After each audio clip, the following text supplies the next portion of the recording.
Hello guys, my name is Krishna Nayak and welcome to Krishna Nayak Hindi YouTube channel. So guys, इस video में हम लोग statistics का सीरीज कंटिन्यू करेंगे और एक बहुत ही इंपॉर्टेंट टॉपिक के बारे में डिस्कशन करेंगे जिसको हम लोग बोलते हैं probability distribution function. I hope आप लोगों ने प्रोबेबिलिटी डिस्ट्रीब्यूशन फंक्शन के बारे में भी सुना होगा, प्रोबेबिलिटी डेंसिटी फंक्शन के बारे में भी सुना होगा, प्रोबेबिलिटी मास फंक्शन के बारे में भी सुना होगा और उसके अलावा आप लोगों ने क्यूमुलेटिव डिस्ट्रीब्यूशन फंक्शन के बारे में भी सुना होगा। तो ये सारे टॉपिक्स कहीं ना कहीं आप लोगों ने सुना ही होगा whenever we are basically checking the distribution of the data। इसका मतलब जब भी हम लोग डेटा का डिस्ट्रीब्यूशन देखते हैं, जैसे लेट्स कंसिडर, आई होप आप लोगों को पता होगा, अगर आप स्टैट्स प्लेलिस्ट फॉलो कर रहे हैं मेरे, इसमें हम लोग ने बात कर चुके हैं नॉर्मल डिस्ट्रीब्यूशन का। अगर लेट्स से कि मैं नॉर्मल डिस्ट्रीब्यूशन का एग्जांपल लूं तो ऐसे टाइप का बेल कर्व आता है, राइट। और ये जो बेल कर्व बन रहा है ये बेसिकली डेटा का डिस्ट्रीब्यूशन बता रहा है। अगर मैं और दूसरे टाइप्स का डिस्ट्रीब्यूशन के बारे में बताऊं, जैसे लॉग नॉर्मल डिस्ट्रीब्यूशन, मेरा डिस्ट्रीब्यूशन कुछ इस तरीके से दिखता है, राइट स्क्यूड होता है, राइट, नहीं तो लेफ्ट स्क्यूड हो सकता है। इन शॉर्ट, इससे क्या हमको पता चल रहा है, इससे हम लोग बेसिकली डेटा का डिस्ट्रीब्यूशन देख पा रहे हैं, डेटा का डिस्ट्रीब्यूशन के बारे में समझ आता है। अब ये सारे डिस्ट्रीब्यूशन में कहीं ना कहीं आप ये टर्म्स तो सुने ही होंगे, प्रोबेबिलिटी डेंसिटी, मास और क्यूमुलेटिव डिस्ट्रीब्यूशन फंक्शन। और इस वीडियो में मैं इसके बारे में ही पूरा डिटेली आपको समझाऊंगा, सो दैट अगर आप इंटरव्यू में भी जा रहे हो ना तो आपको इजीली एक्सप्लेन वहां पे कर पाइएगा, ठीक है। तो चलिए पहली बात तो स्टार्ट करते हैं प्रोबेबिलिटी डिस्ट्रीब्यूशन फंक्शन के बारे में। अब देखिए, इन दोनों में ना यूजुअली जब भी हम पीडीएफ बोलते हैं, राइट, आप प्रोबेबिलिटी डिस्ट्रीब्यूशन फंक्शन भी बोलते हैं, कोई लोग प्रोबेबिलिटी डेंसिटी फंक्शन भी बोलते हैं। तो इन दोनों में कंफ्यूजन मत रखिएगा। देखिए गाइस, ये दोनों सिमिलर चीज नहीं है, ठीक है। प्रोबेबिलिटी डिस्ट्रीब्यूशन फंक्शन अलग है, प्रोबेबिलिटी डेंसिटी फंक्शन अलग है, ठीक है। मैं यहां पे एग्जैक्ट इसका डिफरेंसेस आपको बताऊंगा, बट आप इन दोनों को सेम तरीके से मत कंसिडर करिए। बहुत सारे लोग बोलते हैं प्रोबेबिलिटी डिस्ट्रीब्यूशन फंक्शन भी सेम है, डेंसिटी फंक्शन भी सेम है। तो चलिए मैं आपको यहां पे डिस्कशन करता हूं और आपको बताता हूं प्रोबेबिलिटी डिस्ट्रीब्यूशन फंक्शन क्या है। तो यहां पे मैं लिख देता हूं प्रोबेबिलिटी डिस्ट्रीब्यूशन फंक्शन। जब भी हम लोग प्रोबेबिलिटी डिस्ट्रीब्यूशन फंक्शन, जब भी हम लोग डेटा का डिस्ट्रीब्यूशन के बारे में बात करते हैं, तब हम लोग specifically probability distribution function use करते हैं। अब डेटा डिफरेंट डिफरेंट टाइप्स के हैं। अगर आपका डेटा कंटिन्यूस रैंडम वेरिएबल होता है या डिस्क्रीट रैंडम वेरिएबल होता है, तब आप डिफरेंट काइंड के डिस्ट्रीब्यूशन यूज करते हैं। तो प्रोबेबिलिटी डिस्ट्रीब्यूशन फंक्शन में यूजुअली दो टाइप्स होते हैं। पहला टाइप को हम लोग स्पेसिफिकली बोलते हैं प्रोबेबिलिटी डेंसिटी फंक्शन। ये इनके टाइप्स है, ठीक है, प्रोबेबिलिटी डेंसिटी फंक्शन। अब इन दोनों में क्या डिफरेंसेस है वो सारा चीज मैं बताऊंगा।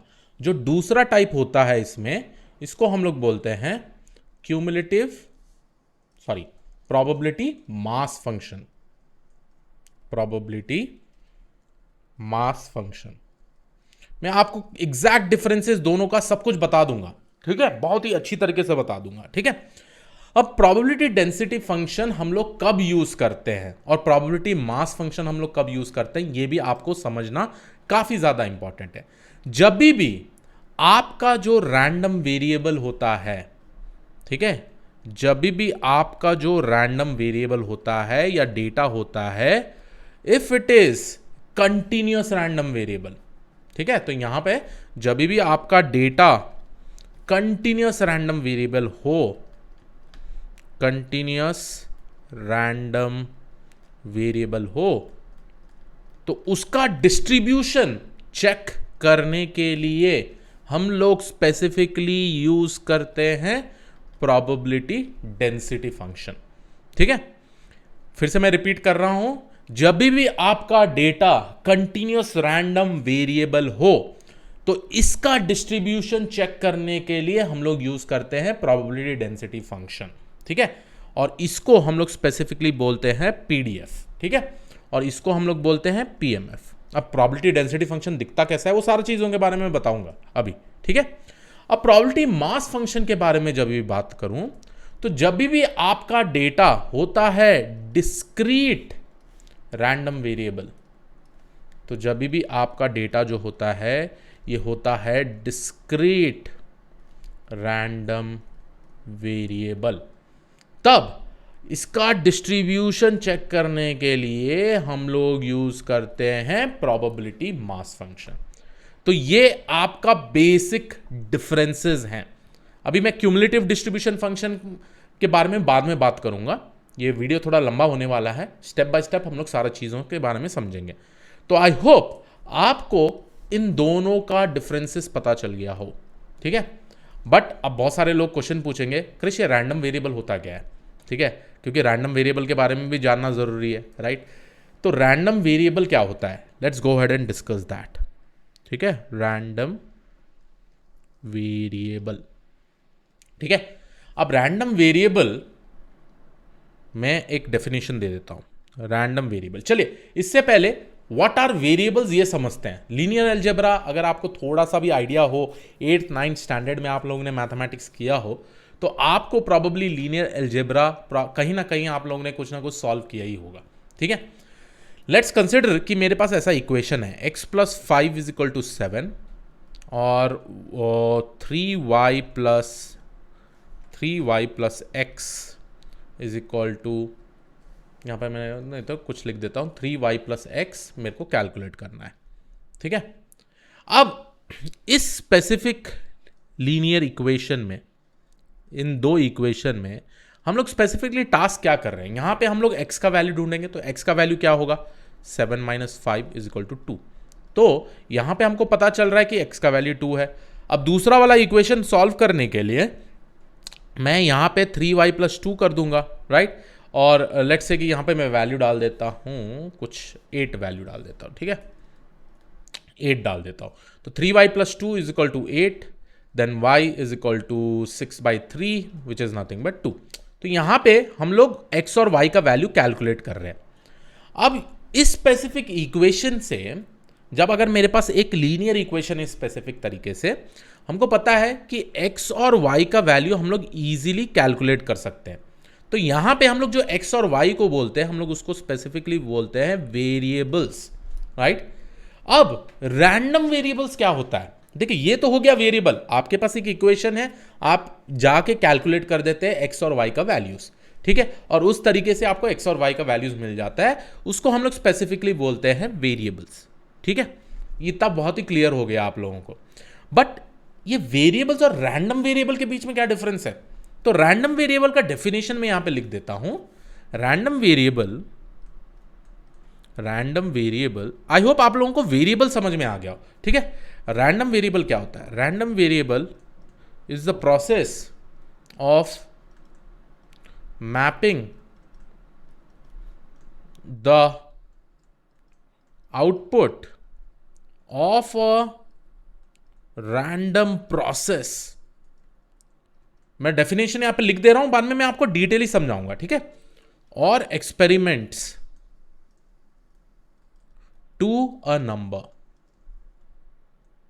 ठीक है, टू अ नंबर। तो इसका मतलब क्या है, random variable is a process of mapping the outcome of a random process और एक्सपेरिमेंट। यहां पे जो मेरा लीनियर इक्वेशन था वेरिएबल के केस में वो फिक्स था और हमको कैलकुलेट करना था x और y, तो हम क्या किए, इक्वेट करके हम लोग बेसिकली कैलकुलेट कर दिए।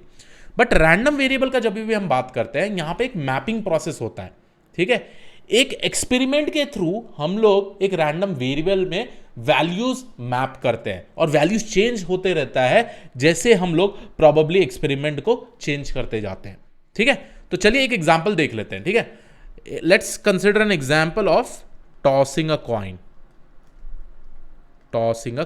अब जब हम टॉस अ कॉइन करते हैं, यूजुअली हम लोग रैंडम वेरिएबल्स ना कैपिटल लेटर से डिनोट करते हैं, it can be X Y. अब टॉसिंग अ कॉइन का आउटकम्स क्या हो सकता है, इट विल 0 इफ हेड आता है, नहीं तो 1 है इफ टेल आता है। तो यहां पे आप देख सकते हैं ये टॉसिंग अ कॉइन एक एक्सपेरिमेंट हो गया, राइट। ये स्पेसिफिकली एक एक्सपेरिमेंट हो गया, राइट।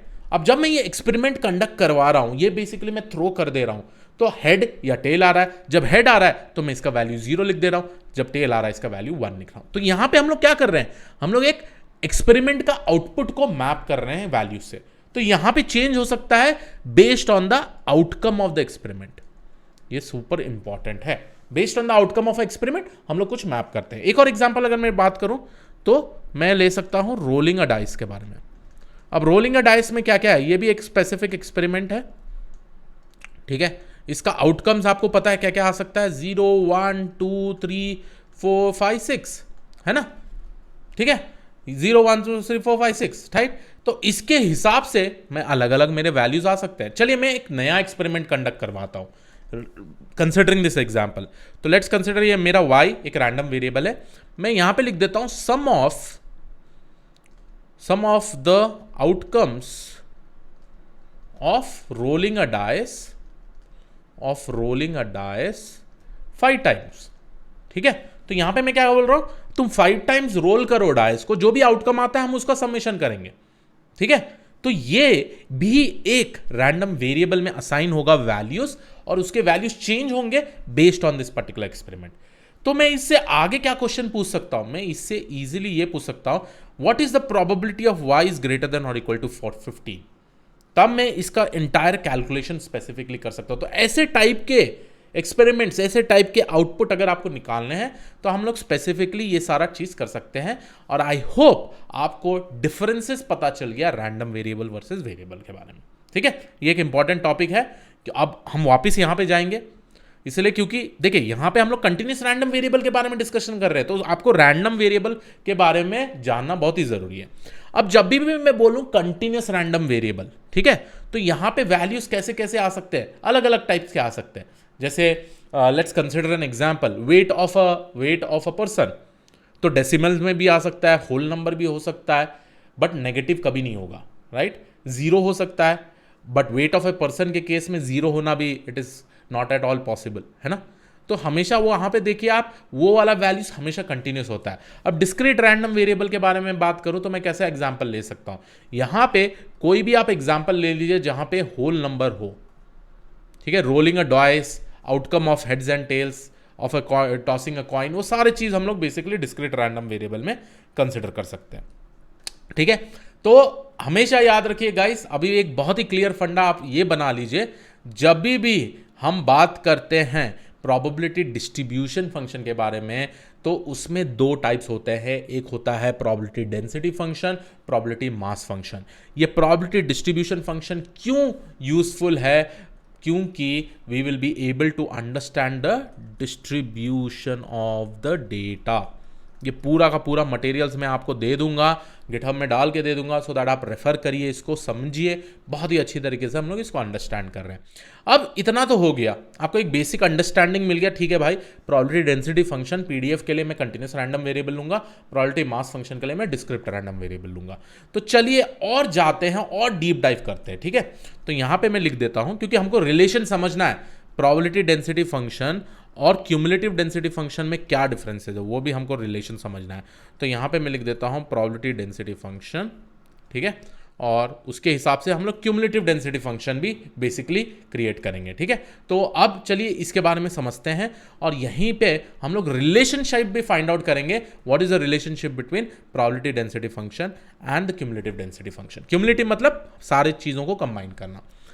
अब पहला पॉइंट हमेशा आपको याद रखना है जब भी हम प्रोबेबिलिटी डेंसिटी फंक्शन के बारे में बात कर रहे हैं, that basically means we are talking about the distribution of the continuous random variable, continuous random variable. अब इसका डायग्राम में जाएंगे हम लोग, ठीक है।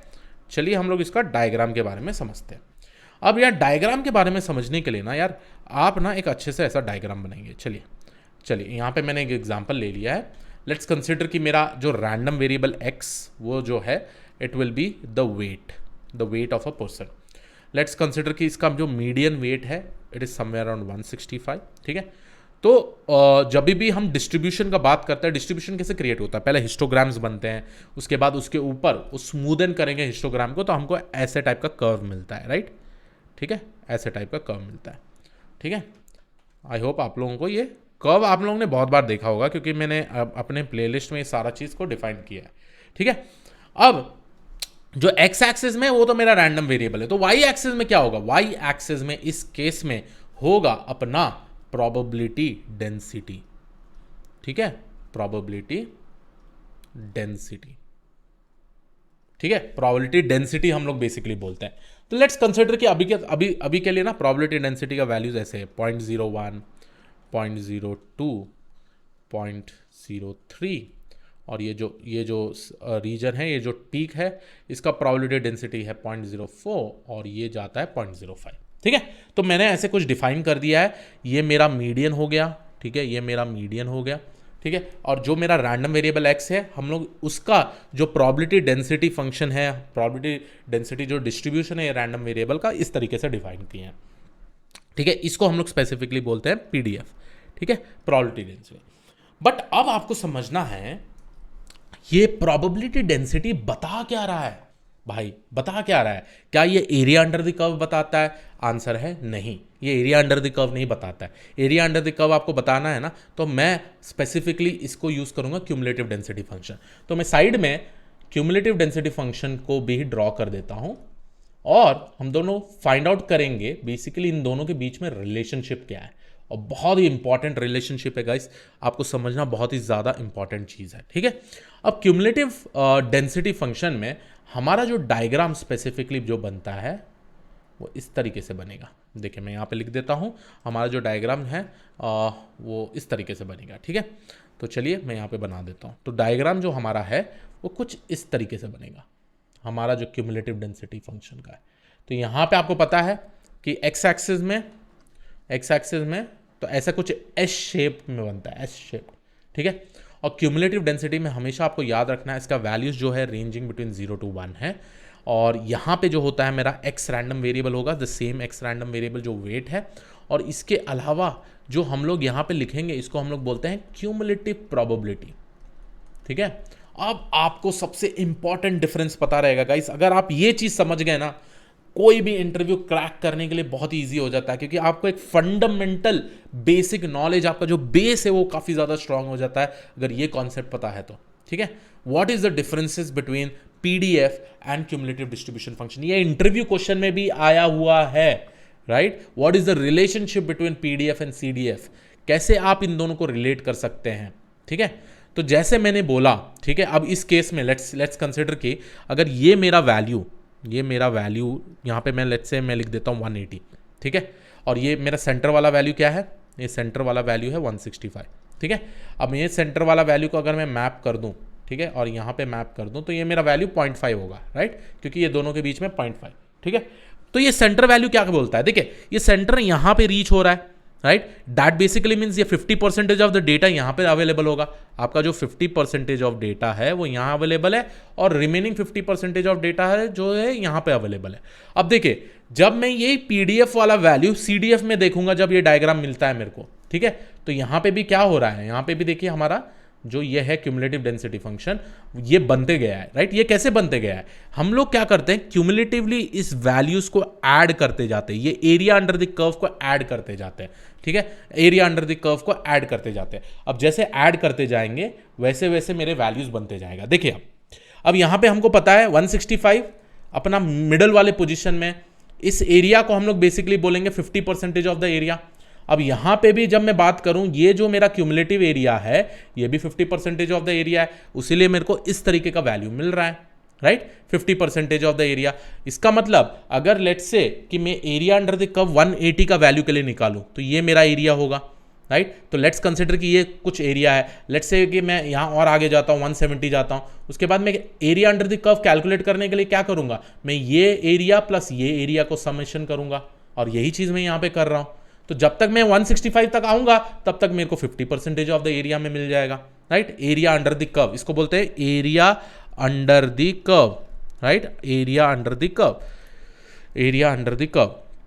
अब जब मैं ये पॉइंट तक बात करूं, जो एरिया अंडर द कर्व है वो 50% है। 50% मतलब 50% of the distribution of the data will be available in this reason.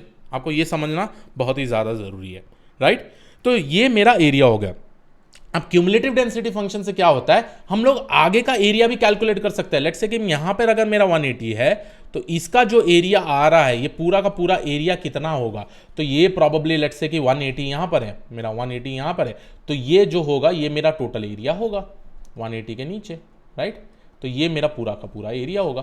तो इन शॉर्ट इन क्यूमुलेटिव हम लोग क्या करते हैं, हम लोग बेसिकली पूरा का पूरा एरिया कैलकुलेट करने की कोशिश कर रहे हैं with respect to all the values that we have, right, पूरा का पूरा डेटा जो है। और उस तरीके से हम लोग डिस्ट्रीब्यूशन कैप्चर कर पाएंगे कि अगर मेरे को कैलकुलेट करना है what is the probability of a random variable of what is the area under the curve with respect to random variable x is less than or equal to 180, हम लोग बेसिकली कैलकुलेट कर सकते हैं, right. तो ये सारे features हम लोग बेसिकली कैलकुलेट कर सकते हैं, बट स्टिल हम लोग ये नहीं फाइंड आउट करें कि भाई ये जो प्रोबेबिलिटी डेंसिटी है ये कैसे डिराइव हो रहा है इस क्यूमुलेटिव प्रोबेबिलिटी से, राइट, है ना, क्योंकि ये कैसे डिफाइन हो रहा है हम लोग को वो फाइंड आउट करना है। अब ये फाइंड आउट करने के लिए लेट्स कंसीडर ये वाला पॉइंट 165 का जब मैं पीडीएफ कैलकुलेट कर रहा हूं, आप यहां पे देख सकते हैं जब मैं 165 का पीडीएफ कैलकुलेट कर रहा हूं तो मेरे को वैल्यू मिल रहा है 0.04, ठीक है। तो ये क्यूमुलेटिव डेंसिटी से हम लोग कैसे ये वैल्यू कैलकुलेट करते हैं और ये कैसे प्रोबेबिलिटी डेंसिटी डिराइव होता है हम लोग वो समझते हैं। अब चलिए गाइस, ये जो मिडल वाला एरिया है आपको पता है कौन सा एरिया है, क्योंकि हमको इसके लिए ही ढूंढना है, राइट। तो ये मिडल वाला एरिया जो है वो 165 है और आपको पता है area under this curve is 165, ठीक है। तो अब हम लोग क्या करेंगे, जो सबसे नियरेस्ट पॉइंट होगा, लेट्स से दैट ये मेरा सबसे नियरेस्ट पॉइंट है और ये मेरा सबसे नियरेस्ट पॉइंट है, तो इसका मतलब लेट्स कंसीडर कि ये मेरा 165 और ये मेरा 166 है, ठीक है, 165 और ये 166 और ये वाला जो पॉइंट है ये मेरा 164 है, ठीक है। अब with respect to this points, ये जो पॉइंट है ना, इसका फर्स्ट ऑफ ऑल हम लोग स्लोप ढूंढेंगे, ठीक है। स्लोप कैसा ढूंढते हैं, with the change in X what is the change in Y, right.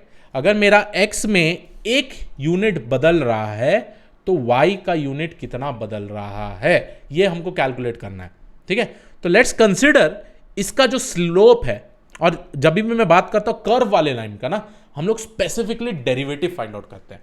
तो ये पॉइंट का डेरिवेटिव कितना होगा, ये पॉइंट का डेरिवेटिव कितना होगा, और उसके बाद हम लोग क्या करेंगे, ग्रेडियंट फाइंड आउट करेंगे, ठीक है। मैं आपको स्टेप बाय स्टेप बता रहा हूं क्योंकि हम लोग ये पता लगा रहे हैं भाई इसका प्रोबेबिलिटी डेंसिटी, ये जो 165 का ना प्रोबेबिलिटी डेंसिटी 0.04 कैसे आया, वो चीज मैं बताना चाह रहा हूं आपको यहां पे, ठीक है।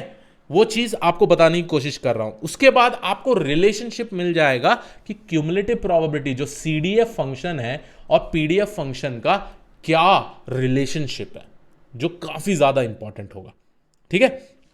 तो चलिए अब देखिए, हम लोग ने फर्स्ट ऑफ ऑल ये पॉइंट का डेरिवेटिव फाइंड आउट कर लिया। लेट्स से कि इसका डेरिवेटिव है 0.58 और ये वाले पॉइंट का डेरिवेटिव फाइंड आउट कर लिया। लेट्स कंसीडर कि इसका डेरिवेटिव है 0.50।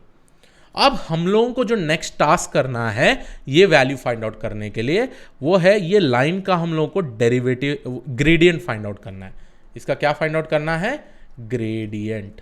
अब ग्रेडियंट कैसा फाइंड आउट करते हैं, gradient is just nothing but what is the change with respect to X and the Y axis, ठीक है। तो x में आपको पता है 0.5, सॉरी y में पता है आपको, जो आपको डेरिवेटिव मिला है वो बेसिकली 0.58 है माइनस 0.50 डिवाइडेड बाय जो आपको नीचे का डेटा पॉइंट जो x एक्सिस में चेंज हुआ है वो है 166 माइनस 164। देखिए यहाँ 166 है, यहाँ 164 है। तो अगर आपको ये जो वैल्यू मिल रहा है अगर आप कैलकुलेट करेंगे तो आपको ये करीबन 0.04 मिलेगा, and this value is the same value for this point that we are getting over here, ठीक है। तो आपको एक स्पेसिफिक एग्जांपल बता दिया हूं कि कोई भी पॉइंट्स के हिसाब से जब मैं ग्रेडियंट ढूंढता हूं of a cumulative density function, that will actually in turn help me to calculate the probability density of any point. Very much clear, ठीक है। इसका मतलब जो क्यूमुलेटिव प्रोबेबिलिटी का, अगर लेट्स से कि मेरे को दूसरा पॉइंट लेना है, ये और ये पॉइंट लेना है, अगर इसका मैं डेरिवेटिव फाइंड आउट करूं, इसका मैं ग्रेडियंट फाइंड आउट करूं, लेट्स कंसीडर कि ये मेरा ग्रेडियंट फाइंड आउट करूं, तो इसके रिलेटेड जो भी पॉइंट होगा मेरा, लेट्स से दैट ये 190 है, तो 190 के रिलेटेड यहां पे जो मेरा कैलकुलेशन होगा वो होगा ये वाला वैल्यू। तो मेरा जो डेरिवेटिव यहाँ पे मेरे को मिलने वाला है it will be nothing but, sorry यहाँ पे जो मेरे को स्पेसिफिकली यहाँ पे जो मिलने वाला है with respect to this gradient, इसका जो ग्रेडियंट मिलने वाला है मेरे को, उसको हम लोग कैलकुलेट करके फाइंड आउट करेंगे तो वो भी 0.01 होगा, क्योंकि यहाँ भी हमको इसका वैल्यू 0.01 मिल रहा है। तो अगर मैं रिलेशनशिप का बात करूँ with respect to probability density is nothing but it is the gradient descent of cumulative curve. ये आपको समझना बहुत ही ज़्यादा इंपॉर्टेंट है। जो मेरा क्यूमुलेटिव कर्व है उसमें से मैं कोई भी पॉइंट्स का डेरिवेटिव निकालूं या ग्रेडियंट निकालूं, ग्रेडियंट मतलब चेंज, राइट, स्लोप, स्लोप भी बोल सकते हैं आप, इसका जब मैं निकालूं तभी मेरे को उस स्पेसिफिक पॉइंट का हमको क्या मिलेगा, हमको बेसिकली प्रोबेबिलिटी डेंसिटी मिलेगा। लेट्स कंसिडर एक और पॉइंट ले लेते हैं। लेट्स से दैट ये मेरे को ढूंढना है 160 का क्या होगा, ठीक है। तो 160 कहाँ पर है, इधर 160 लेट्स से कि यहाँ पर आता है। तो हम लोग क्या करेंगे, आने वाला 2 पॉइंट का ले लेंगे, अगल बगल पॉइंट का, ठीक है। उसके बाद इसका हम लोग ग्रेडियंट कैलकुलेट करेंगे, और इसका जब ग्रेडियंट कैलकुलेट करेंगे हम लोग बेसिकली इसका स्लोप कितना है, इसका स्लोप कितना है, and how much is the movement in the X axis and the Y axis, जब वो कैलकुलेट करेंगे तो हमको ये स्पेसिफिक वैल्यू मिलेगा, ठीक है, यही वैल्यू। तो उस ग्रेडियंट डिसेंट का जो वैल्यू मिलता है that is nothing but the probability density. तो आई होप बहुत सारा डायग्राम्स के साथ मैं आपको बता दिया हूं under differences between the probability density function and the cumulative density function. अब क्विकली एक और एग्जांपल लेते हैं, क्योंकि हमको समझना है पीएमएफ के बारे में भी, और कि पीएमएफ और सीएमएफ का क्या रिलेशनशिप है वो भी हमको समझना है। तो यहाँ पे जो सेकेंड वाला यूज करेंगे हम लोग यूज करते हैं probability mass function, probability mass function, ठीक है। तो प्रोबेबिलिटी मास फंक्शन में फर्स्ट ऑफ ऑल हम लोग डिस्ट्रीब्यूशन किसका देख रहे हैं, discrete random variable, right. Option मैंने बहुत सारे एग्जांपल्स तो दे दिए हैं, जैसे tossing a coin, rolling a dice. तो एक एग्जांपल यहाँ भी ले लेते हैं और प्रोबेबिलिटी मास फंक्शन का डायग्राम कैसा बनता है वो भी देखते हैं, ठीक है। तो लेट्स से दैट ये मेरा रोलिंग अ डाइस है, ठीक है, रोलिंग अ डाइस है। अब आपको पता है रोलिंग अ डाइस में आउटकम्स क्या क्या आ सकता है, 1 2 3 4 5 6। और आपको ये भी पता है अगर हम लोग यूनिफॉर्म, जैसे ये डिस्क्रीट रैंडम वेरिएबल का जो एग्जांपल है ये बेसिकली यूनिफॉर्म डिस्ट्रीब्यूशन है, ठीक है। लेट्स से दैट कि मैं यहाँ पे डायग्राम बना देता हूँ, मेरे को आउटकम्स क्या क्या है वो पता है, right. So this is my first outcome, second, third, fourth, fifth and sixth, right. First outcome, second outcome, third outcome, fourth outcome. और आपको पता है probability of any number, let it be 1 2 3, it is always 1/6, क्योंकि ये एक independent events है, right, 1/6। तो क्या करूंगा मैं, या 1/2 के लिए लिख दूंगा 1/6, 2/6, 3/6, 4/6, 5/6 और एक और लिख देते हैं 6/6, ठीक है। तो ये मेरा स्पेसिफिकली डायग्राम हो गया, और यही डायग्राम को मैं कॉपी कर लेता हूं। Let's say that I will copy it over here and with the help of this only I will derive my cumulative density function. आपको सब पता चल जाएगा अभी, देखें ये मेरा let's say cumulative density function, और हमको मेनली रिलेशनशिप समझना है इन दोनों के बीच में क्या रिलेशनशिप है, ठीक है, क्यूमुलेटिव डेंसिटी फंक्शन। अब आपको पता है this is my random variable x, random variable क्या क्या हो सकता है 1 2 3 4 5 6, और ये मेरा होगा probability, right. Probability mass function के केस में होगा प्रोबेबिलिटी। अब आपको पता है 1 आने का क्या होता है 1/6 है, 2 आने का भी क्या है प्रोबेबिलिटी 1/6, 3 का भी 1/6, 4 का भी 1/6, 5 का भी 1/6, 6 का भी 1/6, ठीक है। तो ये हो गया मेरा पीएमएफ। जब भी मेरे पास डिस्क्रीट रैंडम वेरिएबल होता है तो ऐसे टाइप के इवेंट्स को हम लोग बेसिकली ऐसे लिखते हैं, और ये एक हो गया यूनिफॉर्म डिस्ट्रीब्यूशन काइंड। इसका एग्जाम्पल है, इसका जो डिस्ट्रीब्यूशन सूट होता है इसको हम लोग बोलते हैं यूनिफॉर्म डिस्ट्रीब्यूशन, यूनिफॉर्म डिस्ट्रीब्यूशन, ठीक है। अब आपको मेनली पता लगाना है कि पीएमएफ और क्यूमुलेटिव डेंसिटी फंक्शन, इसका हम लोग क्यूमुलेटिव डेंसिटी फंक्शन कैसा निकाल सकते हैं। बहुत ही सिंपल है गाइस, हम लोग क्यूमुलेटिवली ऐड करते जाएंगे। तो 1 का जो है 1/6 तो आएगा ही, राइट, यहां पे 1/6 आएगा। अब 2 का क्या होगा, 2 का इवेंट आने के लिए अगर मेरे को क्यूमुलेटिव डेंसिटी फंक्शन का क्रैक करना है, जैसे what is the probability of x is less than और इक्वल टू 2, तो मैं क्या करूंगा, probability of x is equal to 1 को ऐड करूंगा with probability of x is equal to 2, और मेरे पास probability of x is equal to 1 क्या है 1/6 plus 1/6, it is nothing but 2/6 which is nothing but 1/3। तो ये मैंने ऐड किया, राइट। तो फाइनली जो मेरा ये एरिया है ये पूरा का पूरा 2 के नीचे इतना है, and at the end of the day I am getting 2/6, right. उसके बाद मेरा जो थर्ड वाला है क्या होगा, इसको हो जाएगा 3/6, ऐड होते जाएगा, देन 4/6, देन 5/6 एंड फाइनली 6/6। तो at the end of the day जब मैं क्यूमुलेटिव ऐड कर रहा हूं तब मेरा पूरा का पूरा प्रोबेबिलिटी जब हम सम कर रहे हैं it will be equal to 1।